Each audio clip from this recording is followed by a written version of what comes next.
一口气为您讲解印度的前世今生。说实话，印度真的不好聊，当然也不是不好聊，就是怕聊起来刷新你的三观。说实话，当我敲下印度这两个字时，我这键盘都犹豫了3秒，生怕蹦出来的不是文字，而是一首混着恒河水外加牛粪味的背景音乐。咱聊别的国家聊的是历史，聊的是文化和风景，但聊印度稍不留神就容易变成3级，还可能是多人。毫不夸张地说，这几乎是地球上对女性和任何缝隙最危险的国家，没有之一。尼泊尔的网友是这么形容印度的，说它是一只沉睡1000年的大蛆，当它醒来将会恶心全世界。我第一次听到这话吧，觉得夸张了，不至于。可当我真真正正踏上那片土地，亲身体验过它的魔幻后，我深深地觉得那位尼泊尔兄弟说的保守了。他能魔幻到什么程度？当时我在印度要去一个地方溜达，咱老话说得好，穷家富路，我寻思咱也奢靡一把，斥巨资买了张豪华车厢15车。咱不说宝莱坞美女相伴，咋地的也是个空调软座吧。结果火车来了之后，我直接懵逼了。我惊奇的发现这个车到14车就到头了。我看了看我手中15车的车票，又看了看最后的14车，思维瞬间陷入了混乱。然后我赶紧找到管理人员询问，我连比划带说，把票都快摁到他鼻梁上了。Sir，15车，我的15车在哪里？大叔接过票，眉头微皱，仿佛在参悟宇宙的真理。然后他入定了，眼神放空，飘向虚无，仿佛我的票和我的15车都化作成了恒河上的一缕青烟，随风飘散了。我在旁边急得像热锅上的蚂蚁，抓耳挠腮，而他岿然不动。这一套叫天天不应，叫地地不灵的印度式服务，直接给我整的原地螺旋升天，差点当场涅槃。现在讲起来大家觉得可能挺逗，在当时我都老无助了。那今天咱们就聊聊印度这个自带 BGM 的神奇国度，它到底能有多奇葩？现在一提到印度，好像下意识的就跟脏乱差联系到一起了。它的整个城市就像一个巨大的露天垃圾场，能在大街上跟你打电话的，那绝对是过命的交情。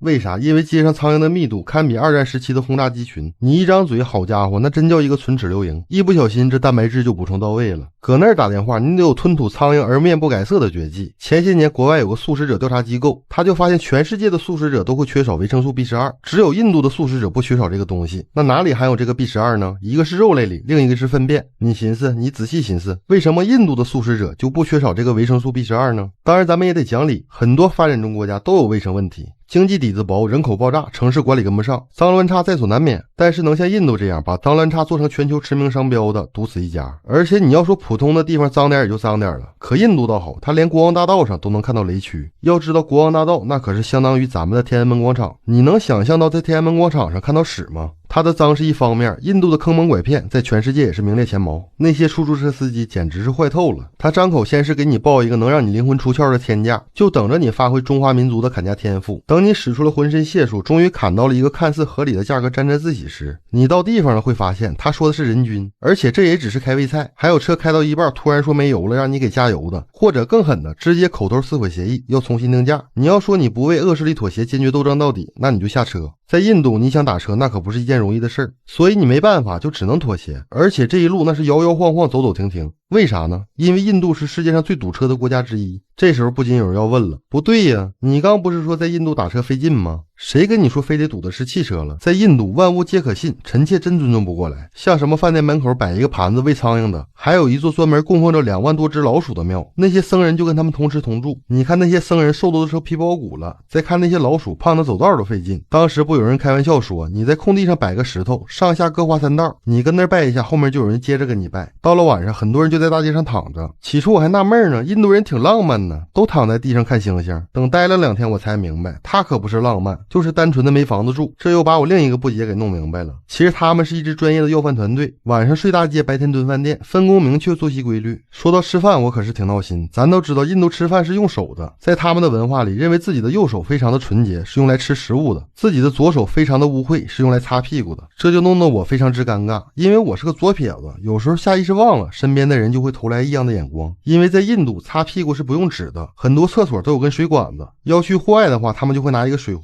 具体如何操作画面太美，请各位自行脑补。在印度吃饭，第一天你要不坏肚子，那我只能说你挺健康；第2天你要还不拉肚子，我只能说兄弟你不是凡人呢；第3天你要还依然坚挺，你都得让国家给你抓起来研究一下，你的这套消化系统堪称人类奇迹。因为啥呢？印度人是能分清左手肯定是擦屁股的，但是厨师在做饭时是不是得左右开弓啊？这要是哪个厨师一个没注意，手没洗干净，剩下的就不用我多说了，你都懂。所以在印度，国外游客最常得的一个病叫阿米巴痢疾，这玩意儿堪称是旅行博主的投名状，基本无一幸免，谁来谁得。你到医院问大夫，我咋能得这个病呢？他会回答你3个字，你吃屎了。要说最离谱的，印度这个国家到现在度量衡都没能统一呢，它的官方语言是英语和印地语。但印地语只在北方邦用，南方人家用的是泰卢固语、泰米尔语，总之各种方言加起来有1000多种，所以你到印度根本不用担心语言问题，因为他们自己可能都听不明白。这里有人说了，那咱们国家不也有方言？外地人也一样听不懂啊，但是咱们有普通话呀，你看我这普通话包不标准？咱就是说，这样一个国家，为啥他能这么自信呢？其实要看印度的纸面实力确实挺唬人，人口世界第1，经济世界第5，国土世界第7，军事实力那也是名列前茅，光勾践的航母人家就有2艘呢。但咱们前面也说了，那不是纸面实力吗？实际战斗力请参考1962年和咱们那场友好交流，以及日常和巴基斯坦的边境蹦迪。他的迷之自信还有一个原因，因为从古至今侵略他的都是当时的世界第1。最早的孔雀王朝让波斯帝国给揍了，随后风头正盛的戒日王朝让大唐的王玄策给一人灭一城了，最后又让日不落帝国给殖民了。到了60年代又被咱们揍，首都都差点迁了。要知道这个时候咱们刚刚打完抗美援朝，所以在三哥的眼里揍他的都是世界第1，那他自然就是世界第2了。还有一个就是印度这个地理位置确实好，背靠喜马拉雅山，前面全是海，在这个世界上也就咱们能站在喜马拉雅山上滋他，别人都不行。再一个，冷战时期的美苏都想拉拢他当小弟，你想拉拢人家是不是就得说点好话？恭维的话说多了他自己就信了。当年有一个记者在街头做了一个调查，就问这帮印度人，如果他和咱们再打一仗谁能赢？当地的老百姓有1半以上的人认为他们必胜，还有一小部分人认为只要印度一宣战咱们直接吓尿。但要说最夸张的，人家能把战场上被俘的飞行员硬生生给塑造成了民族英雄、全民偶像。当时的老百姓那是用各种方法来表达对这位俘虏英雄的喜爱，小到沙画，大到海滩，甚至很多小姑娘把他当成了梦中情人。就这舆论引导和形象塑造能力，不服不行。反观咱家有些为国争光、流血流汗的真英雄，居然还能在网上被某些人阴阳怪气。最让我百思不得其解的是，现在还有很多人认为咱们打不过弯弯的，我也不知道你们是咋想的。这里不能有人认为咱们打不过印度吧？等后面我给你回忆一下1962年的那场对印自卫反击战。说了这么多奇葩事儿，但真正把我三观震碎的还是印度对于女性的态度。我记得当时跟我们一起去的一个女生说，想体验一下印度的公交车。当时我们的导游开玩笑的说了一句话，你要是不怕怀孕你就去体验。2020年北方邦案，一名女性遭到多人侵犯后鼓起勇气报警，结果去当地警局报案后，在这个正义之地被警察二刷了。更梦幻的是，当地社区事后竟以给村庄带来坏名声为由，罚款了受害人5000卢比。还有一名女性突发疾病，在救护车上接连遭到了司机和护工的侵犯。还有很多受害者在事后被家里打死，在印度管这个叫荣誉谋杀。为啥印度这么逆天呢？一切都来源于印度教，他们认为女性是灾祸，甚至生理期也会被认为是肮脏的。在这个期间是不能待在家里的，只能住在屋外简易的窝棚里。在他们的传统认知里，结婚不是两情相悦，而是男方家庭帮助女方家庭承担这个不祥之物。所以在印度结婚，女方要付给男方一大笔嫁妆，如果这个嫁妆让男方不满意，婚后女性的生活会极其悲惨，甚至有很多女性会被殴打致死。之后男方会再次结婚，再次捞上一笔。这还让他们整出来一个名词叫嫁妆谋杀。而且女性出嫁的年纪越大，就会被认为越不祥，需要给的彩礼也就越多。这就是为啥现在都2025年了，印度同婚还遍地都是的重要原因。甚至在印度说祝你生个女儿是最恶毒的诅咒，很多女婴在刚刚出生时就会被直接溺死。这种教义外加种姓制的压迫，让低种姓的人无处宣泄，导致心理畸形。他们这种畸形已经不是说人了，就是连动物他们都不放过。如果你觉得以上这些就足以刷新你的下限了，那我只能说你太年轻了。印度中央邦的一名男子侵犯了一名正在实施犯罪的罪犯，你说这事儿该怎么算？是螳螂捕蝉，黄雀在后，还是三哥家独有的英雄救美？听到这儿，你再回忆一下尼泊尔人说的那句话，是不是觉得保守了？那印度为啥能这么奇葩呢？这一切都源于他们的宗教和历史。纵观印度3000多年的历史，可以说它就是一部侵略史，是一部被别的国家侵略的历史。它先后被16个国家或者是民族统治过，甚至印度的统一都是人家英国人帮助的。在此之前的印度，它一直是一个地名，它是由很多联邦组成的一个国家，直到现在它都没有统一的度量衡。你像咱们56个民族都够多了，人家印度有100多个民族，1000多种语言。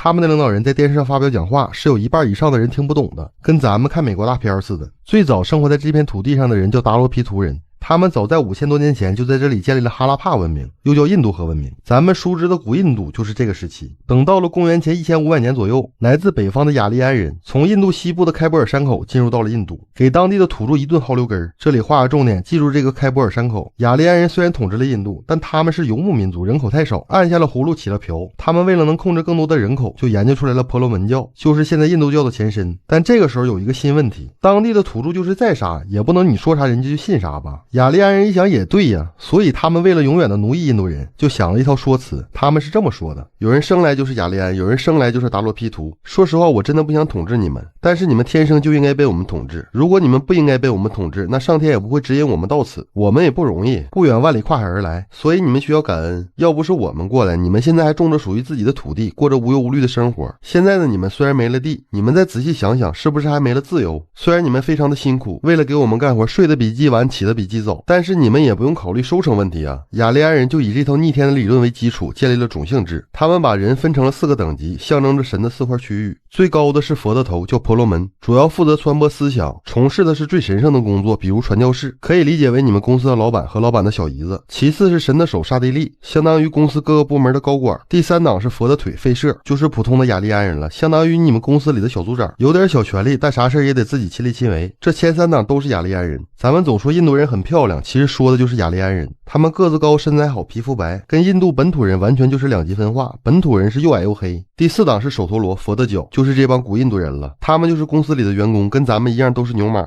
现在印度有1半以上的人都是这个阶级，但是咱们是可以通过努力慢慢升职加薪的，立功了，业绩好还能当领导，甚至你想要走捷径的话，你还可以勾搭老板娘，实现阶级跨越，一飞冲天，一下子少走50年弯路。但是在印度4个种姓之间是不允许出现晋升的，你别说勾搭老板娘了，就是勾搭族长的媳妇都会被荣誉谋杀。所以你出生时是牛马，世世代代就只能是牛马。比牛马还低的叫达利特，不可接触者，他们连接触都不能接触了。但这又出现了一个新问题，原住民本来就是低种姓，永无出头之日，那时间长了不就得摆烂躺平，揭竿而起啊？所以雅利安人为了防止他们不思进取，又想出了一个新说辞。他说你们的肉体只是你们暂时的寄生，但你们的灵魂却是永恒的。你要是这辈子混吃等死，那你下辈子就会降级。你现在虽然是贱民，但起码你还是个人，再一降连人都不是了。你看我们高种姓，就是老老实实吃了你们几辈子的苦，所以你们还是要好好的干活，连续干上那个几百年，就有资格给我擦皮鞋了。说到这儿，雅利安人还是不放心，就悄悄的留了一个漏洞。如果你想快速的晋升，可以给婆罗门送礼，你送的东西越好，那么你晋升的速度也就越快。还有你这辈子犯了错误，也可以给婆罗门送礼，只要婆罗门开心，你将免除所有的罪孽，还能保证你下辈子不降级。那在印度上千年的历史长河中，就没有人能推翻这套理论吗？答案是没有。比如当年的突厥人带着他们的伊斯兰文化占领了印度，当时的统治者拿着大刀就问这帮印度人，你信伊斯兰你就是我的好安达，不信脑袋就得搬家。这套理论在世界上哪个国家都好使，唯独到了印度失效了。印度人说了，我就要当死鬼，这突厥人一下迷糊了，刀都砍卷刃了，根本杀不完。那为啥这套理论到印度就失效了呢？这就是印度神话另一个高明的地方。高种姓不反抗咱们能理解，因为他日子过得好。那低种姓为啥不反抗呢？比如我是吠舍，但我下面还有首陀罗，虽然我是首陀罗是奴隶，但我下面还有贱民达利特，虽然我是达利特不可接触者，但我们也分3流9等，这其中又被分为400多个次种姓。干理发的瞧不起干殡葬的，干殡葬的瞧不起干捕鱼的，干捕鱼的瞧不起扫大街的。到了这鄙视链的最后一层，这些人几乎就可以忽略不计了。这就是弱中自有弱中手。还有最关键的就是咱们之前说的晋升，也就是轮回。我这大粪都逃一辈子了，经验值眼瞅着就要爆管了，马上就要转职了，你现在让我再练一个号，那谁能干？所以你要现在给我弄死那可好了，正好提前开新号。所以这套用来世画饼的理论，直接把反抗的观念焊死在了轮回里。这就是婆罗门教的主体结构，种姓制。大框架确定好了，雅利安编剧团开始疯狂加戏，用海量的神话故事给三哥的日常生活上强度。在婆罗门教中有3大主神，他们分别是梵天、湿婆和毗湿奴。梵天创造万物，毗湿奴守护万物，湿婆毁灭万物。他仨相当于一个轮回。其中在印度最受人喜欢的就是湿婆，因为他决定了轮回。湿婆的坐骑是一头白色的公牛，因为他的坐骑是牛，所以印度教的人才不吃牛肉的。湿婆还有很多的老婆，他的正妻叫做雪山神女，雪山就是喜马拉雅山。雪山神女严格意义上来说也不是湿婆的正妻，而是他正妻的转世。咱之前说了，印度神话讲的是轮回，就是不停的转世，每次转世就会又多一个神。所以你别看印度的神有3亿3千多个，归根到最后其实就是那么几个主神。咱们再说回湿婆的正妻萨帝，萨帝他爹不喜欢湿婆，所以在一次盛大的 party 上，他爹不仅不请湿婆，还要当众羞辱他。这萨帝也是个暴脾气，为了维护老公的尊严，跳进火海自尽了。湿婆知道这个事后，一怒之下就要烧了整个天庭，然后要毁灭这个世界。他怎么毁灭世界呢？就是用眼睛烧掉一切，然后跳舞。你看印度电影，一言不合就跳舞。那么为了阻止湿婆毁灭世界，这个世界的维护者毗湿奴就下来了，说哥你先别着急，我有办法让你媳妇复活。湿婆一听这话，行，那我等着。毗湿奴就把他媳妇分成了108块，散落在了世界各地，其中有一块就到了喜马拉雅山，转世成了雪山神女。雪山神女复活以后就去找湿婆，但这个时候已经是1万年以后了，湿婆已经忘记了这段感情。雪山神女一看这个负心汉把我忘了，他就找来了爱神加摩，爱神悄悄地射了湿婆一箭，让湿婆爱上了雪山神女。但这事儿不知道咋回事，一下暴露了，湿婆就非常的生气，直接把爱神烧成了灰。所以爱神在印度教里是无处不在的，这就是为啥三哥跟个种马一样的根本原因。但又过了不知道多长时间，湿婆一下想起来了，这雪山神女是我的正妻萨蒂，湿婆就跟雪山神女永远的在一起了。大概就是这样一个感人的爱情故事。所以在印度，湿婆和雪山神女代表爱情的忠贞不渝。在印度就诞生了一个习俗，就是丈夫去世在火化的时候，妻子也要跳下去自焚，这样才能证明自己的纯洁。这个事儿就叫萨蒂。起初这个事情是自愿的，但经过了时间的长河，很多地方就把它变成了强制的了。到了1987年，印度才正式立法取消了这个习俗。那么在印度的神话中，女性的地位为什么会如此的低下呢？因为在种姓制度的观念下，女性是魔障，是欲望。理由是什么呢？理由是男性会对女性起生理反应。对于祭祀来说，不是我有了生理反应，而是你让我有了生理反应。所以不是祭祀要侵犯他，而是他要让祭祀侵犯。正因为他要让祭祀侵犯，所以祭祀才要回去侵犯他。大家懂了没？说白了就是给侵犯找了一个正当的理由。但这么说显然是不能让人接受的，所以他就又编出来一个瞎话，叫考验。越能抵挡住美色的诱惑，那就说明这个人的能力越强。所以想要证明自己的能力强，那就证明自己可以抵挡住诱惑。想要证明自己可以抵挡住诱惑，那首先就要找来漂亮的女性。所以在印度历史上，有不少贵族都会找来一些美女来考验自己那并不坚强的意志。这个其中最典型的就是圣雄甘地，他为了考验自己那并不坚强的意志，在报纸上打广告说我要禁欲，需要年轻的少女来帮我。怎么帮呢？他就跟这些少女同吃同住同睡，甚至一起沐浴更衣。其结果不用想，这几个少女都先后有了身孕，这里面还有一个是他的孙侄女。这个时候不禁有人要问了，他们没有抵挡住美色的考验，这不就是说明他的意志力薄弱，自制力太差吗？可祭司却说这恰恰相反，不是祭司的意志力差，而是他们的魔障太深，罪孽太重。这就是典型的两头堵。时间长了，祭司也不能总上大街上去找民女，因为这显然不符合祭司的办事风格。于是祭司又搞出了一个圣女制度，这个制度就是低种姓的家庭可以主动把女性送到寺庙去和祭司修行，但显然不能说的这么直白。于是祭司就说，你们送过来的女性不是服务我，而是嫁给了天神，我只是代替天神行使24小时的修行权。除了这套说辞以外，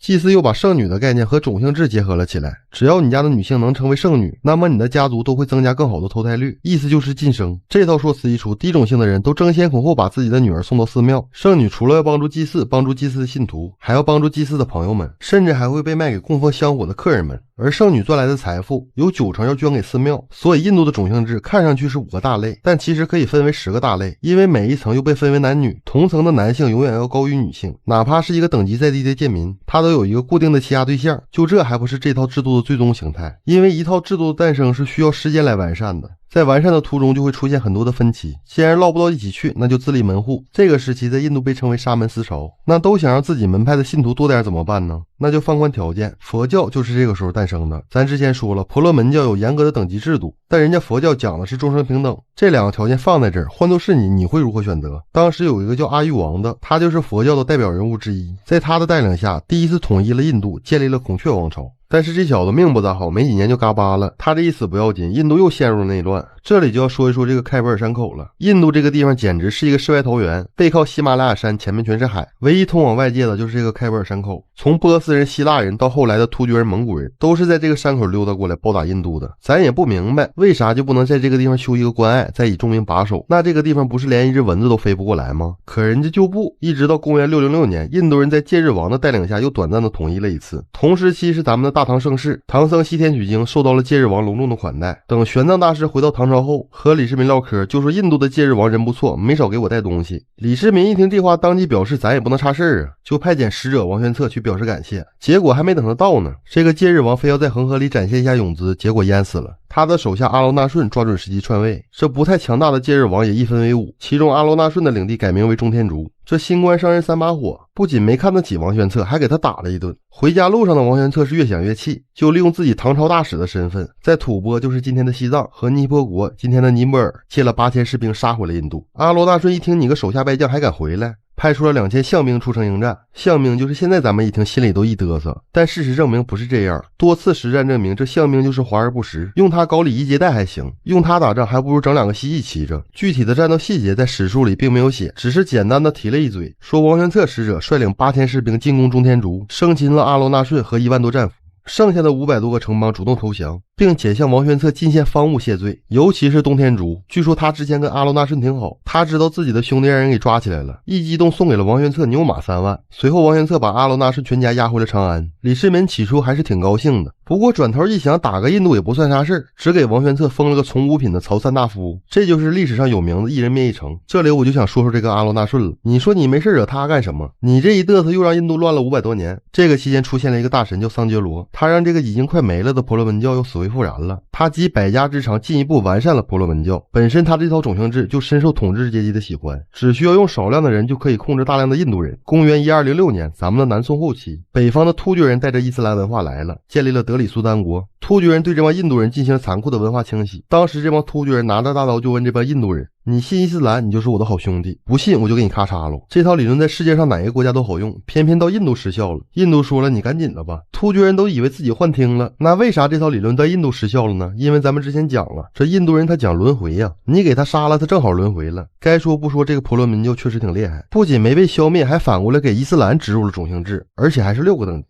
14世纪蒙古帝国横扫欧亚大陆，那自然也不能放过印度，吊打了德里苏丹国，建立了莫卧儿帝国。看到这儿，各位衣食父母有没有发现一个问题？印度的历史就是一部被侵略史，是一部外来民族的融入史。它先后被雅利安人征服，被波斯人征服，被希腊人征服，再到突厥人、阿拉伯人、蒙古人，以及即将要殖民它的葡萄牙人、荷兰人、丹麦人、法国人、英国人。那这么多国家或者是民族，在入侵印度后要如何安稳的掌控它呢？平民可以利用他们原本的种姓制来进行控制，那侵略者用什么方法来控制贵族呢？这里就是一个更加深层次的问题了。因为后来的入侵者即使成功占领了印度，那之前的贵族他依然还是贵族，总不能用一句前朝余孽全给咔嚓了吧。所以从族群上来说，这里有印度原住民，有雅利安人，有波斯人，有突厥人，有蒙古人，还有欧洲人。各个族群之间都是各自各据。在教派来看，有的不吃猪肉，有的不吃牛肉，还有的不吃肉。所以印度在历史上从来没有过大一统，一直都处在稳定的分裂之下。那后来的侵略者想要掌控印度的贵族，那他最好的办法就是和不同的贵族、不同的族群之间联姻，然后利用联姻来逐步的管理这些地方，实现资产重组。可野心勃勃的统治者们很快就发现，利用联姻的方式只能在名誉上控制这个家族，而不是实打实的上下级关系。那这种联姻在有野心的统治者眼里自然是没什么用的。那这可怎么办呢？所以印度王室需要的不是简单的内部婚配，而是利用有限的条件吃到这些贵族的绝户。让咱们来看一幅简单的关系图。莫卧儿帝国的第2任国王胡马雍，先是把妹妹的女儿萨利玛嫁给了贵族拜拉姆，然后胡马雍的儿子阿克巴继位后又杀害了贵族拜拉姆，把萨利玛给抢了回来。同样，阿克巴的长子贾汉吉尔继位后，也是杀害了自己的亲家舍尔，然后把他的妻子努尔给抢了回来。同样，贾汉吉尔的孙子奥朗泽布继位后，也是先后杀害了哥哥舒科和弟弟巴克什，然后把哥哥的妻子纳迪拉和弟弟的妻子马哈尔给抢了回来。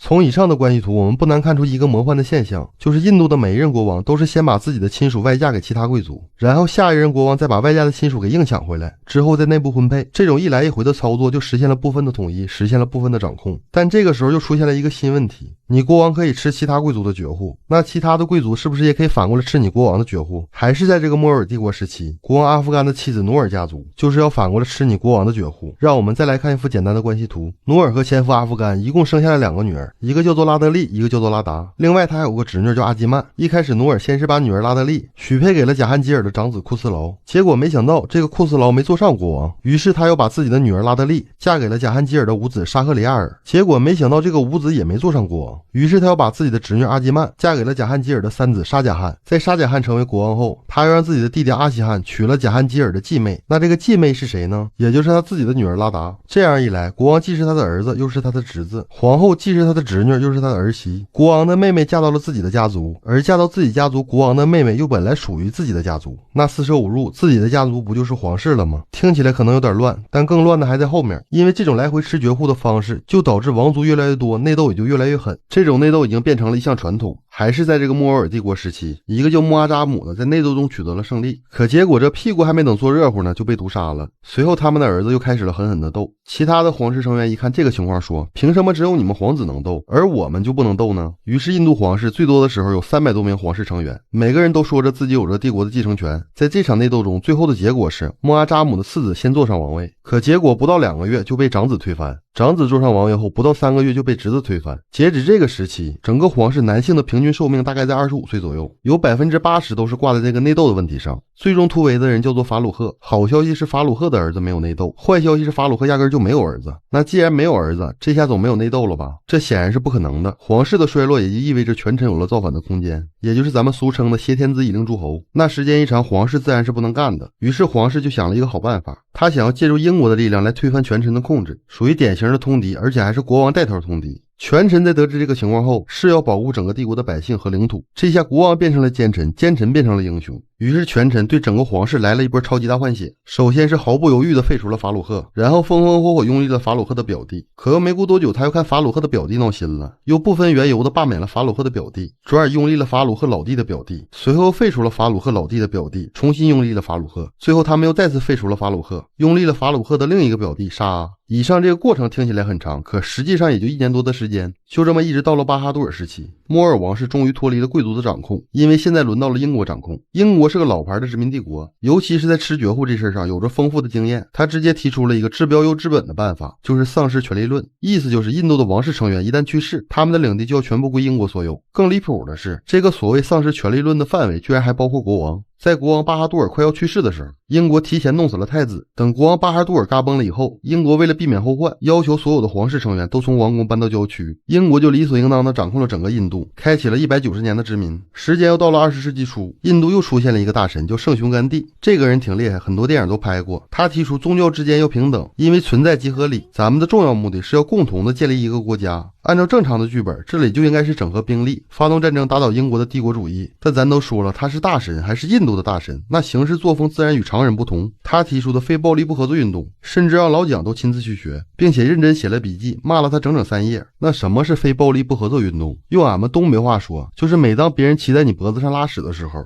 你第一件事想的不应该是反抗，而是问人家需不需要纸。在甘地的心中，暴力那是原始人的操作，我们的涵养不允许我这么粗俗。我就不信侵略者没有良知，等有一天他们腻了，自然就会臣服在咱们的脚下了。三哥一听，这也太符合我们了，简直就是为咱们量身定做的。咱们印度人根本就不怕你们折磨，你们要是下不去手，我自己来。万一一个不小心失败了，给我自己折磨死了，那样更好了，正好我下辈子转世投胎，换个高种姓，好好享享福。他光祸自己人还不够，面对咱们的抗日战争，他也发表过奇葩言论，劝诫咱们不要做这种毫无意义的抵抗，说你们4亿人口，先让他咔嚓2个亿，剩下2亿人在罢工绝食，让敌人看到你们的决心，吓都吓死他。人家不光是对咱们的事有看法，对各国排犹的事也有自己的理解，说犹太人被德国人屠杀就不应该反抗，他们直接制裁个几百万，这样全世界就能看到他们的暴行了。甘地就用这套理论开始在英国举行这种非暴力的反抗。英国起初还搞了一个叫洛拉特法案来对抗这些闹事的印度人，但凡谁敢站出来抗议，直接就给他咔嚓。可结果这3哥是真不怕死，英国前脚刚咔嚓1个，后面马上就站出来2个。好巧不巧，拯救印度的2战爆发了。这个时候英国人在本土已经是自顾不暇了，于是干脆做了个顺水人情，把甘地叫了过来，说我给你个面子，不是因为我怕了，是你用爱感化了我。再一个，让印度和平独立，他能够保证自己最大的利益，而且通过这种方式独立，他独立的不彻底，牺牲了自己很多的利益，和英国签订了很多不平等的条约。但再咋不平等，他也是从英国人手里独立的，这就让他有了自信的种子。再一个加速他膨胀的主要原因就是他同时得到了美苏的共同青睐。这个时候正是冷战最火热的时候，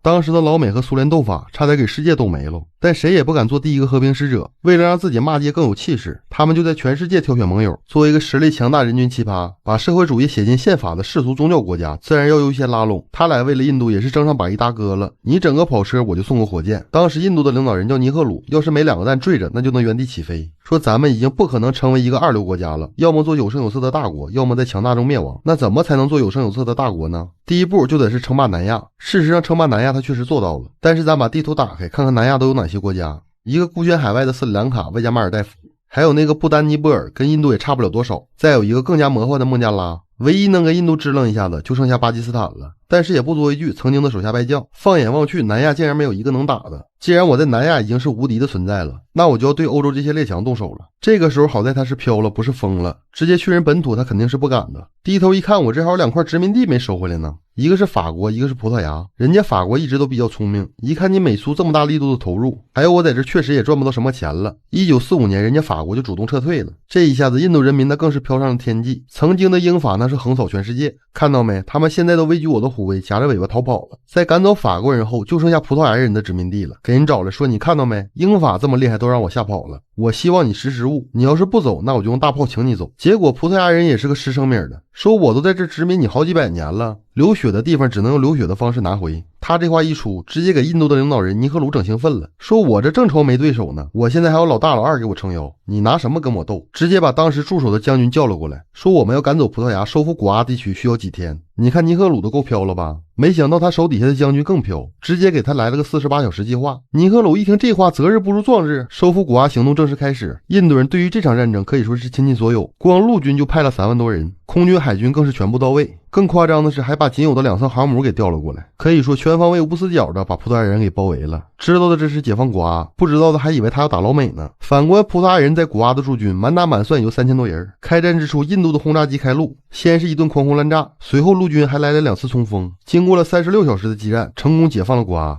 这场战斗结束以后，印度人民就已经不能用飘来形容了，就得用狂了。除了美苏，任何人在他的眼里都是小卡拉蜜。我就是当今世界第3强国，知道印度人为啥叫三哥了吧？要看纸面实力，印度无论是在经济上还是在军事上，确实做到了遥遥领先。当时他的经济总量能占到世界的1/5，可本以为这是称霸世界的开始，却没想到这已经是他的人生巅峰。当时尼赫鲁做了这辈子最后悔的决定，1962年跟咱们干了一仗。其实也不能全怪尼赫鲁，当时印度全国上下都是自信心爆棚，他们认为只要印军略微出手，就能吓得我军屁滚尿流。事情的起因就是英国在殖民印度的时候，一个叫麦克马洪的外交官发现印度的地势有点低，不有句话吗？叫高打低打傻逼。这根搅屎棍就想在咱们这里划一块地方作为缓冲区。起初完全是英国人的自娱自乐，因为不管是当时的国民政府还是清政府都没承认过，甚至就连他们自己的官方都没敢公布这条界限。但现在是1947年的印度，已经是不一样了，号称第3军事强国，苏美之下五无敌，苏美之间一换一。印度先是要以麦克马洪县为基础，把我国藏南9万多平方公里的土地划分给印度，还有现在新疆的阿克塞辛地区。起初咱们是想通过和平的方式来解决的，因为谁家领土没有纷争，咱就坐在一起谈呗。这一谈的好，让印度以为咱们怕了，从最开始的小打小闹变成了明面上的推进。无论咱们怎么劝说，他势必要继承英国人留下的遗产。有人就说了，印度这么欺负咱们，咱们不揍他？其实这个时候的咱们也不是不想打，是不能打，因为当时咱们的日子也是过得有点太难了，内忧外患的，东南的秃子，北面的毛子，再加上南头的猴子，没有一个不欺负咱的。内部59年到61年又赶上了3年自然灾害，这个期间别说打仗了，全国上下吃饱饭都是问题。反观印度这个时候，全国上下形势一片大好，他以英国人留下的工业作为基础，还有老美和苏联的鼎力支持。当时的苏联领导人还劝过咱们，让咱们把西藏和边疆的领土让给印度。另一边的老美在朝鲜战场失利后，也是在国际上支持印度的行为。当时的老美纯纯就是为了恶心咱们，他心里讲话了，我是打不过你，那我让印度这个区恶心恶心你。最可气的就属这个半残的英国了，他还声援上印度了。但别管怎么说，有了这些大国的支持，当时的尼赫鲁就跟他爽文男主角似的。而且不光他狂的不行，就连印度的民众也是自信到爆炸。在咱们没打抗美援朝之前，他们觉得一个印度士兵能打10个志愿军，战后他们就没这个底气了，他们觉得最多能打6个。咱们的一味忍让换来的是尼赫鲁的变本加厉。1962年先是给我军的厕所当成指挥部给炸了，这是咋回事呢？当时咱们跟印军处于对峙状态，印度的士兵发现咱们有一个非常奇怪的火力点，没有任何射击口，还有络绎不绝的人排着队进入。等印度士兵上报以后，他们的领导人再一观察，发现这哪是火力点啊，这不分明是一个指挥部吗？你没看他们手里都拿着纸吗？赶紧给我呼叫炮兵，对着我军厕所就发射了18枚炮弹。在成功炸掉我军厕所后，当时印方的考尔中将写了一个8000字的战后捷报，据说当时的发报员足足发了9个小时才发完。之后这种事会贯穿整个战场。同年古巴危机，美苏正式陷入了冷战，他俩较上劲了，没空搭理印度了。咱也不知道这尼赫鲁是神油喝多了还是咋的，没了美苏的支持，不退反进，直接下令印度第7旅跨过我国边境。这个第7旅号称是王牌中的王牌，精英中的精英，是一支经历过2战洗礼的部队。1962年10月20号，我部终于得到了开战命令，对印自卫反击战正式打响。战斗打响5个小时，印度引以为傲的第7旅就按咱们的54师打到全线崩溃，从阵地战改成了追歼战。不到24小时，第7旅全军覆没，旅长被俘。这个旅长被抓到了以后还调侃呢，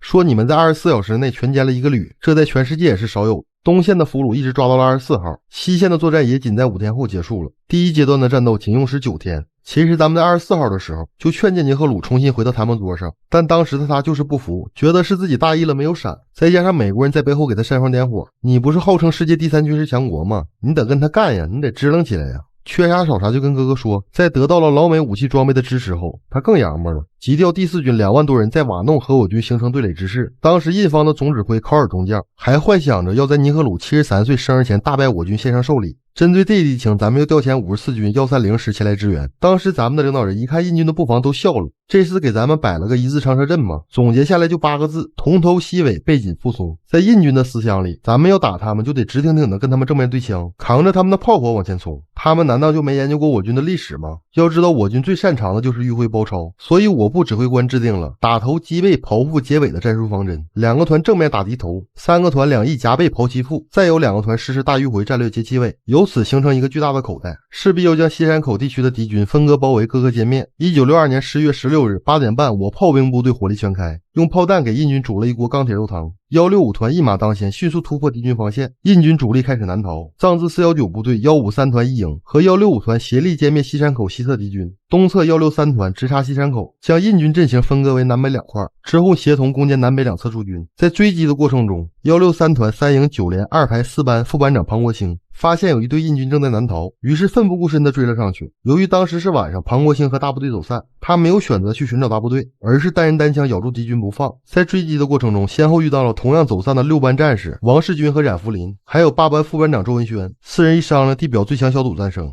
误打误撞间竟然发现了敌军的炮兵阵地，并且正在向我军发射炮弹。庞国兴当即下令搞掉他，他带领冉福林从正面前行进攻敌人，另外2名队友负责绕后。4名我军士兵如同天神降临一般，印军还没反应过来呢，就已经死伤无数，随后开启了抱头鼠窜。在追击的途中，发现一辆汽车和10多名印军，庞国兴4人决定隐蔽靠近。当距离敌人200米左右被发现了，给印军吓得立马丢弃物资，火速逃跑。他们顺着车辙印竟然又发现了一个炮兵阵地，4个人如法炮制，前行攻势，集火突袭。敌军被打了以后扭头就跑，有一个吃了豹子胆的印度士兵竟然在逃跑前炸了一门大炮，这可给庞国兴气坏了，一路追一路打。在追到山脚下，又发现了印军62旅的旅部，庞国兴当即决定杀下去活捉旅长。很可惜的是，旅部里并没有旅长，只有几名残兵，要不这履历上就多了一笔。这场战斗周文轩走散，不过大家不要担心，他最后和大部队会合了。庞国兴战斗小组仅剩3人，他们3人立誓一起活一起死。在接下来的追击中，误打误撞碰到了163团一连正在攻坚敌军阵地，而他们刚好在敌军后方，他们隐蔽前行，悄悄接近。庞国兴发现敌人指挥官2名，当场2枪送去见了阎王，敌人阵地瞬间乱作一团，开始四处逃窜。他们又顺势阻击敌军，和一连形成了合围之势。庞国兴战斗小组在这场战斗中直插印军腹部15公里，大规模的战斗打了5次，小规模的战斗不计其数。3个人追着1个连队满山跑，在追击的途中顺便攻占了2个炮兵阵地，缴获了7门加农炮、8门榴弹炮，外加2辆汽车、2台推土机。要知道当时的印军一个炮兵团才24门榴弹炮，这就等于庞国兴战斗组干掉了大半个野战团。在表彰大会上，庞国兴说了一句话，直到现在还被广为流传：敌人非但不投降，还胆敢向我还击。而这场战斗，我军的大部队为了断其后路，在山间小路强行军6天5夜，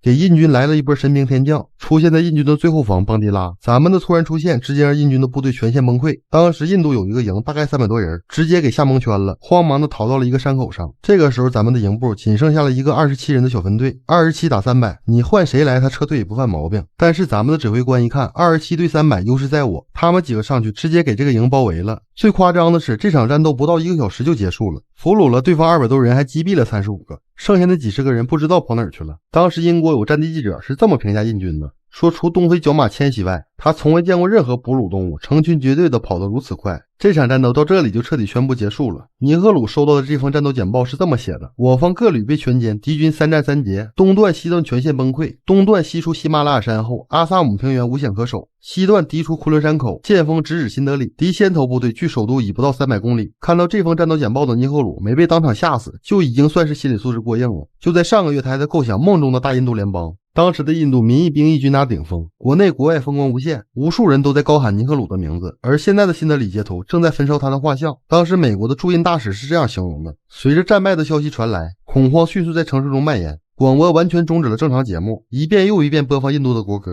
人们惊慌失措地聚集在教堂祈祷。新德里呈现出了一副亡国般末日的景象，这是我生平第一次看到一个民族士气的瓦解。就在全世界都以为我军会继续推进的时候，咱们竟然选择了撤退。一个主要原因还是咱们之前说的大饥荒问题，还有一个就是古巴导弹危机，美苏之间的博弈结束了，而且咱们的战略目的已经达到了。这把彻底让印度知道了到底是谁能一打七。这个时候老美还鼓捣尼赫鲁继续和咱们干呢。好在尼赫鲁终于反应过来了，老美这是在怂恿我打了一场根本打不赢的战争。这场战斗之后，曾经那个傲视亚洲的三哥彻底变成了阿三。2年后，尼赫鲁也给憋屈死了。总结一下对印自卫反击战：第7旅旅长达尔维被生擒，62旅旅长霍希尔辛格阵亡，第7旅62旅炮兵4旅全军覆没，第48旅65旅67旅毙负伤超过 80%， 第5旅114旅129旅各被歼一部。对此82岁的美国5星上将麦克阿瑟评价道：我不知道印度哪来的勇气去挑战中国陆军，在我看来尼赫鲁应该是脑子出了问题。这可是老麦真真实实的评价。这件事以后三哥也把咱们当成了一生之敌，那不打仗了怎么才能体现他比咱们强大呢？那就是国内的军工。结果三哥在自研武器的道路上是越走越远，还喜提了一个军工大冤种的光荣称号。三哥37年造了一个上不去战场的坦克，40年造了一艘下不了水的航母，20年内摔了191架飞机。但和这些事儿比，都没有他花费1美元买航母奇葩。所以有关五常，他一度认为只要拥有了世界各国的先进武器，就能引领第三世界。所以三哥对于先进武器的渴望，如同达利特见了科莫多居西。2004年，三哥为了保住亚洲唯一一个双航母国家的头衔，花费1美元在俄罗斯手中买下了一座中型航母戈尔什科夫号。都讲1块钱买不了吃亏，1块钱买不了上当，但三哥用实力告诉你他能。仅这一个项目，大毛就坑了印度30多个亿。让咱们把时间拨回到1991年，此时的俄罗斯刚刚继承了苏联的一大堆烂摊子，全国上下百废待兴，民众穷的喝凉水都费劲，而麻绳专挑细处断，厄运专找苦命人。1992年的时候，戈尔什科夫号航母的锅炉又发生了爆炸。这个时候的大毛本来还是想抢救一下的，但看看自己的兜里比脸都干净，于是领导层一合计，还是先给他卖了，先给国家续几年命吧。随后大毛就在全世界喊话，这艘航母不用过多介绍，大家都比较了解，苏联时期产的8成新，而且我们国家的特点就是用料扎实。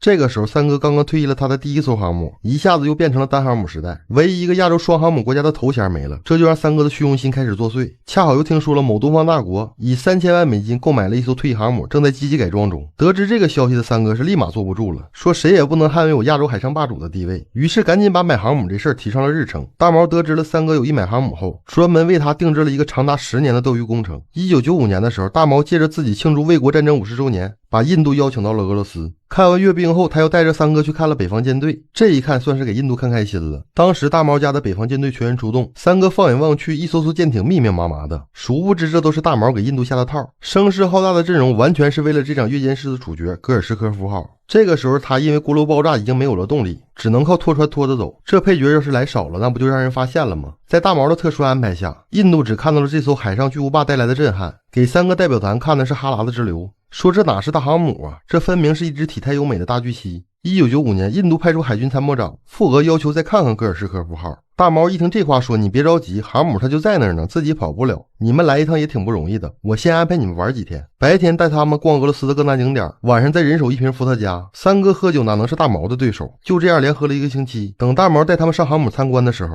印度代表团主打一个无精打采，外加大毛把之前爆炸的舱室都给封闭了起来。总之印度代表团看到的都是大毛想让他看到的。参谋长当即表示整体比较满意，就是这个价格还能不能商量。大毛说我都混到卖航母了，就是因为家里揭不开锅了，你要嫌贵另寻他人。于是双方就因为价格问题拉扯了3年，直到2000年大毛访问印度时，三哥在无意之间又提到了航母问题。一番寒暄过后，大毛也是拿出了老大哥该有的姿态，说都是自家兄弟，谈钱就俗了，不就是一艘航母吗？我送给你，你们就象征性的给个1美元吧。三哥一听这话，当即表示大哥咱可还没喝酒呢，可不能说酒话呀。大毛说你啥意思？你瞧不起我？你现在拿合同，咱们现在就签。航母我真的就只要1美元，但是吧，你需要支付9个亿的维修费。三哥转头一想，大哥说的也没毛病。见印度答应了这个条件，大毛又说，既然你都买航母了，那航母上的舰载机是不是也一起定了？你多多少少让哥哥赚点。最主要的是我家这航母它认生，你买别人家的舰载机它不配套。大毛这话一说，可给三哥乐坏了。本来他们的舰载机就不知道如何下手呢。2004年，俄印双方正式签署1美元买航母，9亿美元修航母，外加4个亿买飞机，交货日期定在2008年。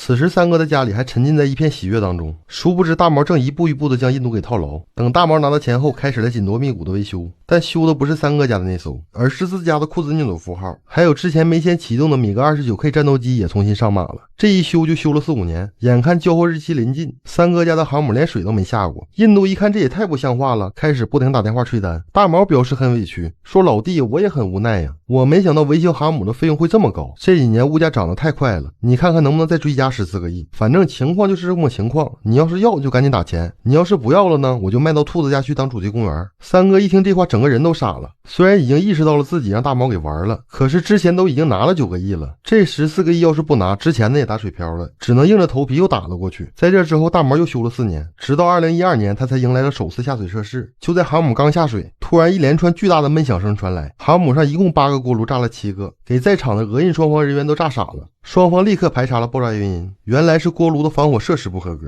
大毛长舒一口气，因为这批航母上的防火砖是三哥自己采购的，当初印度图便宜，跑到了中国河南购买了一批民用防火砖，结果这事还让三哥给咱们好一顿埋汰。没办法的三哥只能求着大毛把航母拖回去继续修，当然就又得加钱。这艘原定2008年交货的航母，终于在2014年抵达了印度，改名为超日王号。这艘航母反反复复修了10年，在这期间，大毛不断因为各种原因让印度追加维修费，原定的是9个亿就能修好，但等到交付的时候，三哥总共花了30多个亿，而且这艘航母只能搭载大毛家的舰载机，这就实现了对三哥的可持续收割。为啥大毛敢这么明目张胆的坑印度呢？这就要提到印度的高管辛格，他原本是三哥家派过来监工的，结果这家伙在大毛家学起了外语，而且在上课的时候还被人拍了照。根据辛格透露的印方底线，所以大毛才敢肆无忌惮的加价。等到这一切都已经尘埃落定，在2010年，印度的中央调查局收到了一份光盘，里面有这辛格上课的全过程。后来爆出来，这名上课的老师其实是克格勃的燕子，代号娜塔莎。这事儿以后，大毛培养了熟练的工人，重振了造船业。相比于海军，大毛家的陆军就仁义多了。在苏联解体前，他一口气造了2万多辆 T72 坦克，可解体后大毛根本负担不起这批坦克的维修保养。为了不让这些坦克放在库房里继续吃灰，大毛决定找个大冤种给自己止损。恰好这个时候，大毛的财神人三哥找上门来，于是大毛灵机一动，把 T72 的基础上换了个发动机，改了一下涂装， T90S 诞生了。可等三哥收到货后，发现这批坦克时常打不着火，而大毛给出的解释是水土不服。三哥说那咋整啊，你得给我负责到底呀。而大毛表示当初咱们签合同的时候可没说包售后。没办法的三哥只能把这批坦克发回大毛家进行维修，这就等于一辆坦克一来一回大毛挣了2次钱。大毛家的海军陆军坑完三哥后，空军也不开心了，说我们也缺钱呀。他就趁着三哥自家光辉战机研发失败后，主动抛来了橄榄枝，说哥哥家这个苏30 MK 好啊，性能优越，支持量身定做，你看看要不要考虑来上几架。而三哥得知这个消息后，表示钱都不是问题，唯一的要求就是比兔子家那个好。对于三哥这么合理的要求，大毛是拍着胸脯保证这都不是问题。不过这个时候三哥因为家里没什么飞机用，自然盯得就比较紧。空军一看你这么着急，就在库房里拿出了苏27 UB 教练机，随便改了一下当成苏30卖给了三哥。前面说了，三哥当时比较着急，就没对战斗机的质量进行检查，结果这批战斗机差点给三哥家的空军整团灭了。因为这批飞机都是半成品，质量那是嘎嘎次，只要飞行超过700小时，发动机的叶片就会出现裂痕。更离谱的是，这批战斗机的雷达有问题，敌我识别系统经常出错，经常把自家的战斗机识别成敌机，搞到最后三哥家的空军不得不定下了在肉眼不能识别目标之前不能开火的奇葩规定，战术立马倒退回一战前。时间又到了2000年，印度又找到了大毛，希望和他合力研发5代机，顺便帮助他们培养一批技术骨干。为啥三哥想要研发5代机了呢？是因为他听说了兔子家的歼20横空出世了，在他的心里谁都可以比他强，但唯独兔子不行。大毛的空军一听这话，上次没坑你多少，跟海军吃饭的时候夹菜都不敢转桌了，心里暗暗发誓这次一定坑你个底儿掉。双方共同合作的 T50 战机正式上马，结果说好的共同研发，大毛就连拧螺丝的活都不用他干。就当三哥表示不满准备退股的时候，大毛赶紧把设计图纸拿了出来，说兄弟心急吃不了热豆腐。完事连哄带骗又让三哥投了几十个亿。某一天，三哥看着灯火通明的研发车间开始有人站岗了，三哥意识到情况不对了，提出要进行验货，可没想到遭到大毛的无情拒绝，给三哥气的是愤然离场。可万万没想到，三哥前脚刚走，大毛后脚就公布了 T50 战机研发成功。为了不让三哥难受，大毛还贴心给他改了一个名字叫苏57。而这次空军也算是扬眉吐气了，坑了三哥50多个亿。这个事儿告诉我们，有多大屁股就穿多大裤衩，往往贪小便宜吃大亏。咱们接着聊聊三哥家自主研发的武器装备。不少人都说三哥家的国产武器是大清同款万国造，说是国产，但几乎没有国产的影子，全在身子里。那他为啥要自己研发武器呢？一是他让各国给坑怕了，比如咱们之前说的$1买航母事件，还有一个就是和兔子攀比的心。自1962年让咱们报答了以后，他做梦都把咱们当成了假想敌，甚至我现在都怀疑他们阅兵时展现的摩托车特技都是针对于咱们的，因为咱们当时给他们展现了各种大迂回和神奇穿插，给他们都插傻了。在他们的眼里，这事是不可思议的，就像咱们看他的摩托车特技那样的不可思议。三哥战败以后，世界各国纷纷给三哥宽心，说兄弟没事，失败是成功之母，这次败了不是你本身的问题，是你的武器装备不行，你要痛定思痛，努力攒钱换装备。为了以后能更好的坑三哥，在三哥落魄时，美英苏都纷纷出手给予三哥帮助。不过对于各国雪后送炭的行为，三哥是相当的不开心，那个骄傲虚伪的自信心又出来作祟。说你们不就是看我打输了吗？以前我虽然跟你们差一个档次，但我好歹也是雄踞一方，你们看不起我是吧？想让我当你们小弟是吧？我从独立到现在我等了13年，我就是在等一个机会，我要争一口气，不是证明我多么了不起，就是想告诉大家，我失去的东西我一定要拿回来。从今天起，我阿三再也不需要你们的可怜，我要生产我自己的国产武器。当然你们要是真心给我的话，都悄悄的送过来吧，我批判性使用。这一番豪言壮语下，三哥的陆军在1985年先上马了英萨斯步枪，而负责生产这款步枪呢，则是大名鼎鼎的伊莎波尔步枪厂。听名字就知道它是英国殖民时期留下的生产线，所以它在当时还是比较坚挺的。起初的设计也是比较靠谱的，但无奈在三个高层的指挥下，让他沦为了笑柄。他的要求就是全面吊打美国的 M16， 再比肩大毛的阿卡47，把世界各国步枪的优点集于一身，力求打造出一款英雄级武器火麒麟。这个要求一经提出，厂长当场就递交了辞职信。新上任的厂长可能是得到了高人的点拨，既然你要集百家军械之长，成绩以及之更长，那就放眼全世界去选择模仿目标。外形导器是以色列的加里尔步枪，比利时的枪托，奥地利的透门弹夹，阿卡47的握把和快门机， M16 的内部构造，子弹则是比利时的109式。经过三哥的一顿缝合，按道理应该是出品一把震惊世界的英雄级武器，结果不仅没继承各国步枪的优点，反而是精准继承了每把步枪的缺点，甚至还给翻了倍。就这样到最后都没有完成批量生产。每当军方在询问进度的时候，得到的回答通常是我知道你很急，但你先别急。这就导致三哥的高层错误地认为一切顺利，甚至在国际上大夸特夸，说等这批步枪生产出来后，只优先配发给最精锐的部队。等三哥把这把枪缝合定型了以后，他发现自己竟然生产不出来北约标准的子弹。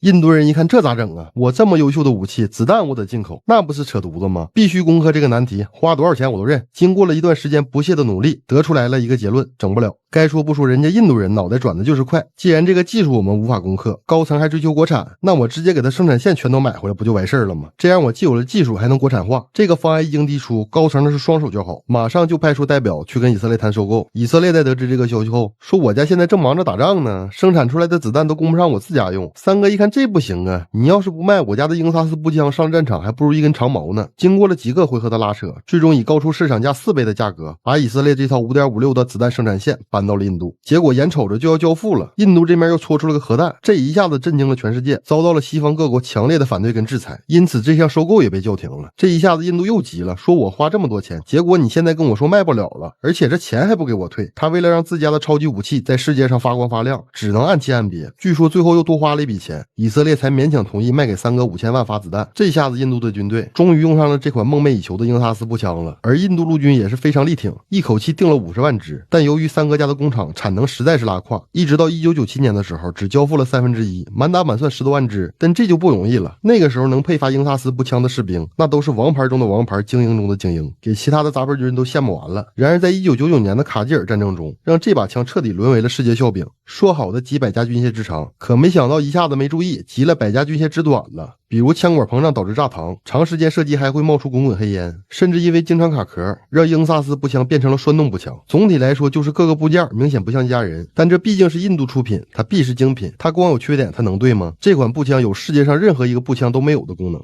它不光能射杀敌军，还能伤害自己。很多士兵都因为这款步枪变成了独眼龙。咱们看视频里，他们在射击的时候为啥要绑个帽子呢？是因为他在射击的时候，枪里的枪油会顺着后膛线直接崩到你的眼睛里，真正做到了当年何晨光说的那句话，我不想让敌人直接使用我的武器，一用我就让他们瞎。衔接这款步枪呢，不仅仅有印军，还有巴铁。他们在缴获了大批的英萨斯后，不仅没有选择把他们当成战利品，还多上了不少枪油给送了回去。最神奇的是，就这样的步枪，三哥还想着出口呢，在全世界范围内搞起了促销大降价。不有一句话吗？叫白菜价之下必有勇夫。尼泊尔在三哥的磨叽下订购了一批，拿到英萨斯步枪的尼泊尔军队也是不负众望，成功创下被手拿阿卡47游击队暴打的辉煌战绩。这款英萨斯步枪在历经30年，花费2个亿的改进之后，在2024年成功退出了军工大舞台。得到这个消息的陆军总算是松了一口气。如果英萨斯步枪是出道即在坑，那么在印度众多武器中，他还是非常幸运的。不管咋说，他也是出过道的，经过了现实的拷打才成功退出的。他的老大哥在70年代就已经开始研发了，至今还未出道，他就是阿琼坦克。其实阿琼并不是印度最早研发的坦克，往前数还有个胜利坦克。这款坦克的研发还是比较成功的，可以说是为印度立下了汗马功劳。那他的成功秘诀是啥呢？就2个字：听话。印度刚刚独立的时候，可以说是三无产品，无技术、无经验、无积累。结果印巴冲突这么一打，三哥猛然的惊醒，说坦克这玩意儿真香啊，不愧是陆地之虎。可我这装备靠的都是买，也不是长久之计呀。再怎么说我也是南亚第一大国，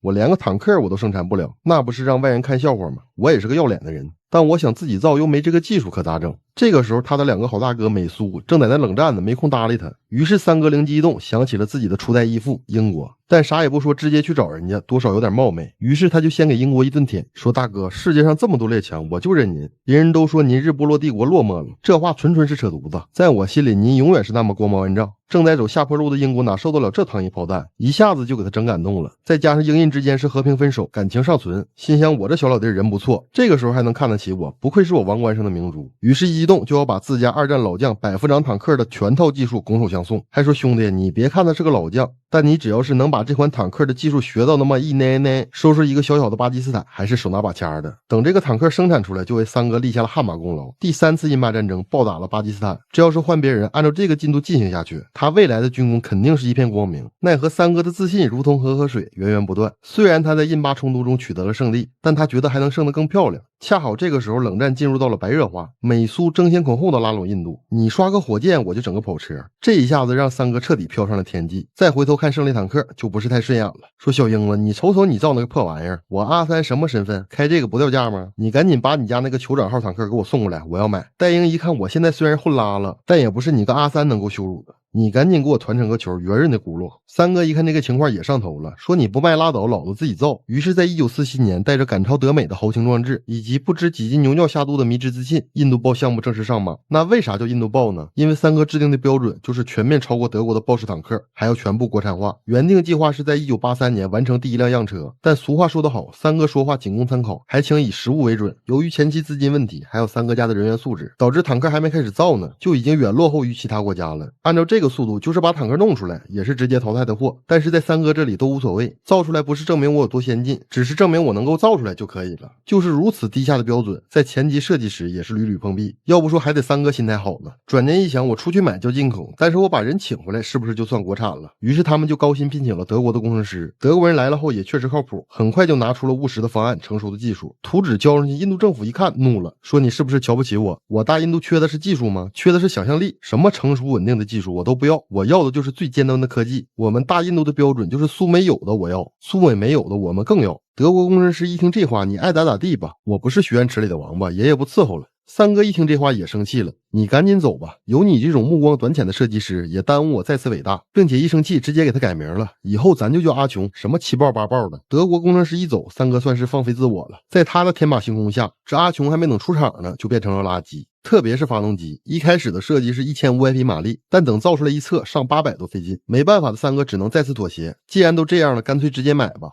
找到了德国，说我的好哥哥之前是我说话太大声了，您别生气，我现在想买你豹2的发动机。德国说我这发动机是最新的技术，你不配。但德国转头一想，这是上门的生意，不做白不做，就把库房里的豹1发动机改装了一下，卖给了三哥。但这俗话说千里之堤毁于蚁穴，既然这发动机都买了，那炮塔干脆也买吧。这一来二去，在阿琼的身上，除了那一块钢板，再也看不到国产的影子了。就这样还鼓捣了30年，到2004年交付了第1批坦克。说是一批，也仅仅只有5辆，就这5辆那还全是毛病。这坦克的身子比林黛玉都金贵，那是冷不了热不来，气温超过42度直接趴窝。而这火控系统那更是传奇，基本上不能实现行进中射击。就这还不是最离谱的，更离谱的是他这玩意儿的履带还没刘备的草鞋耐磨，跑个200来公里就会出现问题。在军方给的回馈报告中，给他的判定是不适宜上战场。军方劝诫高层，实在不行咱就算了吧，直接进口就挺好的。但印度的高层认为这是咱们的门面，无论如何都不能放弃。后面基本上就是每年一个新问题，而高层的态度还是誓死不放弃。总之就是面多了加水，水多了加面。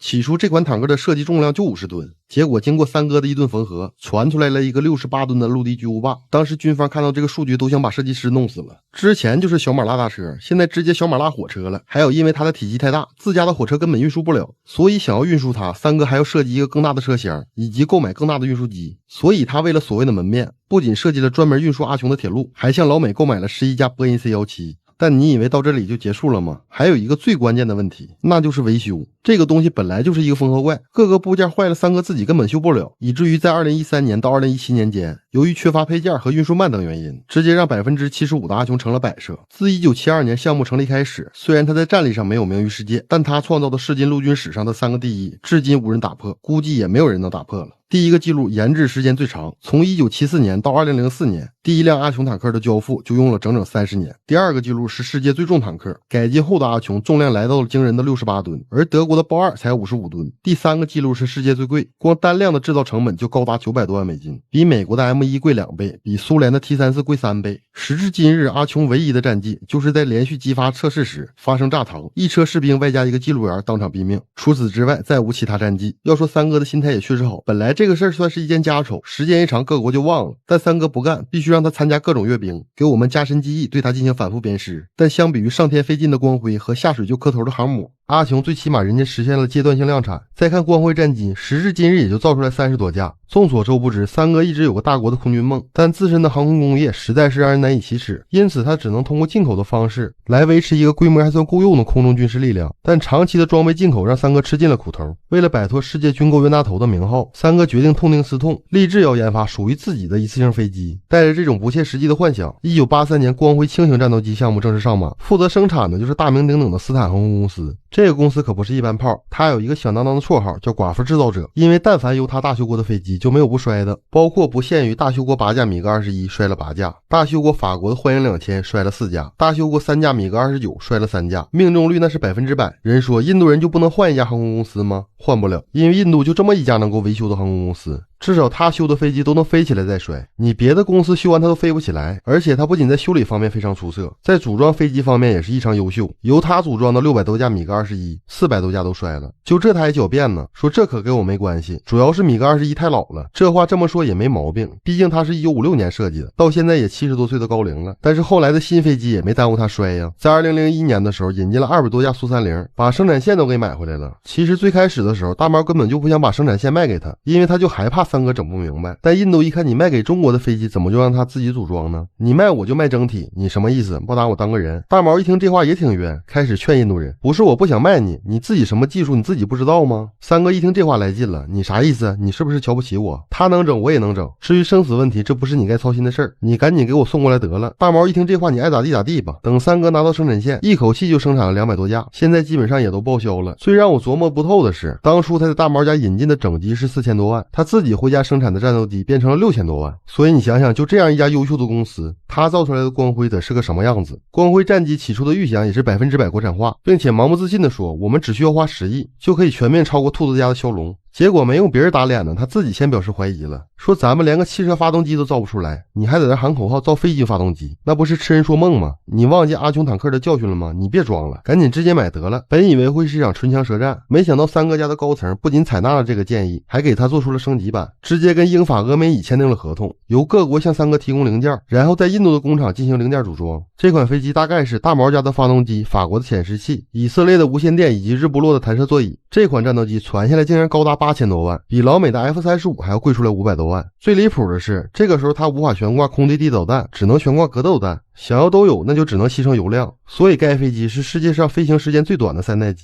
这个飞机要是他赶进度，在80、90年代研发出来，也能走在世界的前沿。结果三哥到了现在，他才勉强拼装出来几台。这个时候就是对阵隔壁的巴基斯坦都没有任何优势可言了，出生即淘汰。其实起初光辉战机的研发还是比较靠谱的，但奈何他有颗虚荣的心，经典的你行我也行。在2001年的时候，光辉战机完成了他第一次公开试飞，这个时候咱们的歼十还在摇篮里呢。随着时间的推移，越往后就越被歼十甩得远。2006年光辉战机开启了带弹飞行，这个时候咱们的歼十已经开启了小规模批量生产。2013年光辉定型首飞的时候，咱们的歼20都已经首飞2年多了，并且伴着时间的推移，各国研发出来的新技术也就越多。他可不管别的，人家飞机有的先进技术他必须也要有，不管光辉能不能承受，就是拿胶布也得给他粘上。光辉的故事还在继续，据说现在又升级了。空军陆军都说完了，咱们得说说海军了。要说这个世界上最有礼貌的航母，那必须是三哥家的维克兰特号，边走边磕头。印度第一次对航母产生邪念是1957年那年的万隆会议，第三世界国家对三哥不结盟政策表示了高度的赞同，因此让印度产生了自己是第三世界领袖的错觉。三哥高调地认为自己是时候应该出来主持大局了。而在当时的社会下，想要号令天下，那航母则是一张金名片。于是三哥找到前主子戴英，说大哥，我在南亚次大陆这块也是有头有脸的，你看看能不能卖给我一艘航母，给我撑个门面。但这个时候戴英兜里也不宽裕，于是思索再三的他就给他推荐了自家的半成品大力神号。这艘航母本是在二战末建造的，但由于施工延误，二战都打完了他也没建好，所以这个时候他基本上就是一个空壳子。于是一想给他卖了回血不是挺香吗？就开始忽悠三哥说，咱这纯美女自用，闺房还没出呢，只要你掏钱马上就可以开工，保证你有面。三哥一听这话立马打钱给我整回家。1961年这艘航母开进印度的时候，那真是举国欢庆，可能他就在这个时候滋生了挑战咱们的勇气。恰好这艘航母到家没几天，第3次印巴战争爆发了。三哥一看我有航母，我怕谁？直接给我挺进孟加拉湾封锁航道，最终大败了巴基斯坦。虽然说挺进的过程中有点瑕疵，因为这艘航母的锅炉有问题，不能跑得太快，只能低速行驶，但总体来说不影响大局。在三哥尝到甜头后，为了让自己更加有面，在1986年再次找到戴英提出购买航母。这次戴英掏出来的则是二战之前建造的老破小航母，的排水量只有 2.7 万吨，但你别管怎么说，双航母这个排面确实拉满了。同时它又是亚洲唯一一个双航母国家，在当时它要没2个弹坠着立马就能升天，到处给人保驾护航，从孟加拉湾到阿拉伯海到处都能看到印度航母的身影。而且人家不求赚钱，只为了展示，甚至他家的总理带着全家老小坐航母出海度假，整整10天就坐航母溜达。当时印度飘的那个程度，甚至一度幻想自己搞一个航母。可以说三哥一人造航母，世界齐欢庆。维克兰特号到现在已经折腾了30多年了，花费了2300多个亿，虽然也是个缝合怪万国造，但好在2002年它正式下水了。但是它跟别人家的航母不太一样，其他国家航母身后一般是一条细长的白线，而三哥家的则是走出了不一样的步伐，它行驶出了拉链状的尾流。为啥他的航母这么独特呢？说白了就是他家的航母3步1点头，发动机输出不连贯，把一个海上巨无霸开出了顿挫感。还有一个致命问题，就是这艘航母是抄大毛家的，由于抄的太入迷了，这艘航母只能搭载大毛家的米格29舰载机，因为别人家的飞机太大，几乎放不进去。目前能造这个飞机的只有大毛和兔子，以三哥的骄傲，是死也不可能找兔子的。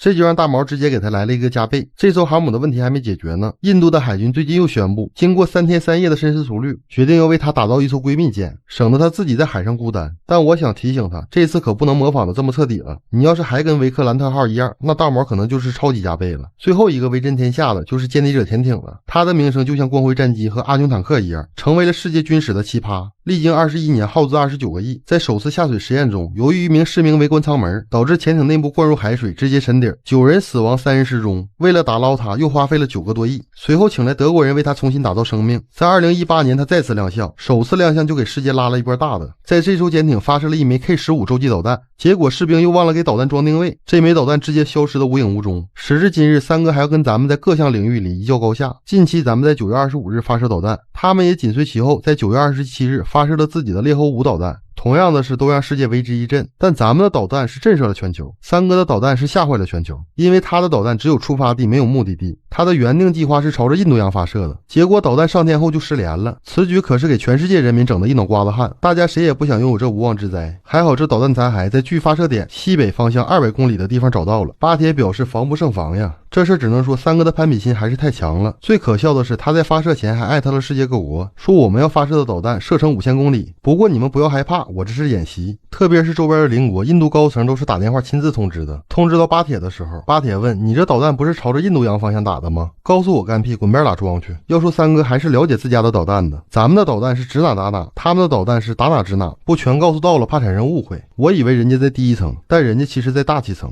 在这一点上我承认，咱们的钱学森弹道不如三哥的布朗弹道。目前已知全世界内只有钱学森弹道和布朗弹道是无法拦截的。钱学森弹道的特点是发射的起点和打击的终点那是确定的，只有中间飞行的过程不确定而已。而印度的布朗弹道最大的特点是只有发射地点是确定的，飞行轨迹和最后的落点那都是不确定的，飞哪算哪。只要三哥家的导弹一上天，全球各国但凡是家里有防空雷达的都得死命的转，甚至立马全部开启一级战备。而那些没防空的就只能在心里默念阿弥陀佛了。特别是巴铁，他不光要默念阿弥陀佛，还得抄写金刚经。因为在前2年，三哥和俄罗斯合力研发20年之久的布拉莫斯导弹，试射当天就给巴铁炸了。印度不光要在军事上超越咱们，在基建狂魔这个称呼上也要一较高下。莫迪为了赶超咱们的三峡工程，也要修建贾坎德邦大坝。该项目历经42年，怒砸了220亿卢比，结果启用当天就塌了。事后调查原因，竟然是因为地基上有几个老鼠洞。你要非说这是个例，那我再给你说几个。苏丹甘基大桥也是耗资100亿，当时按照三哥的原计划，希望通过这座大桥连通南北，改善印度经济。他历经8年的精雕细琢，还没等通车呢，就献祭给了河神，短短10秒就在世界上消失了。你要说离谱，那我只能告诉你更离谱的，这其实是他第2次塌了。在2009年的时候，三哥看到我国高铁发展迅速，那是分外眼红，大手一挥，也想在世界高铁席位上分一杯羹，于是投资了100亿，历经了不知道多少年，终于打造了国内第一个高铁项目，光辉特快。宣传的时候是这么说的：我们的高铁无论是速度还是安全系数，都远远把兔子甩在了身后，并且我们的内部更加豪华，真皮彩电大沙发，就连我们的餐车厨师都是星级的。但你问他速度是多少，他就闭口不谈。据知情人士透露，此高铁最高时速能高达惊人的180。印度政府为了宣传自己的高铁，在首次通航的时候邀请了各种高官和大量的媒体，莫迪更是亲自主持试航仪式，在发布会上高傲地宣称，我们这样的高铁在印度周边是没有对手的。按照原定计划，莫迪发表完演讲，高铁应该恰好到达，结果发布会都开完半小时了，还迟迟不见高铁的踪影。打电话一问，竟然是突然出现了大雾，导致高铁无法正常运行，众人又多等了1个小时才坐上高铁，结果这又出意外了，在行驶的过程中，高铁撞上了牛群，导致车头冒起了滚滚黑烟。咱都知道高铁的时速过快，所以它都是封闭式运行，可三哥的高铁还跟以前的绿皮火车一样是开放式运行。但你别看三哥的基建这样，人家也有一个太空梦，他们又对标起了咱们的北斗。这要是成为了世界上第5个拥有全球导航系统的国家，我们的导弹就不会可哪乱飞了。在三哥的规划初期就是吊打老美，美国的 GPS 需要24颗，兔子的北斗也需要35颗，而我们大印度只需要8颗。看似是用更少的卫星实现了更高的精度，但实际上差了不止1个档次。它的卫星只能在印度本土用，出了印度它就不再精准。我想问一下三哥，你家的导弹是要打本土吗？但我们也不能小瞧了印度的导航系统，毕竟这也说明了印度确实已经掌握了一项航天技术。说到这儿，我们能感受到印度的军工道路还是十分顺畅的，毕竟他要啥别人就卖给他啥，甚至你不要还上赶着。那为何他的军工还如此拉胯呢？因为三哥的军工很大程度不是为了强国，而是满足自己的虚荣心。时至今日，三哥落得如此下场，完全就是怪自己。咱们是务实不务虚，而三哥是务虚不务实，做任何事情先夸个海口，再加上心比天高的性格，一味追求世界上所有先进的技术，其结果必然是光辉战斗机没带来光辉，歼敌者先歼灭了自己，航母动不动就自燃，阿琼坦克也变成了库里。最后送给咱们自己一句话：他山之石可以攻玉。我们要尊重三哥，理解三哥，还要爱护三哥。那么我们本期的节目今天就到这里了，我是陈同学，我们下期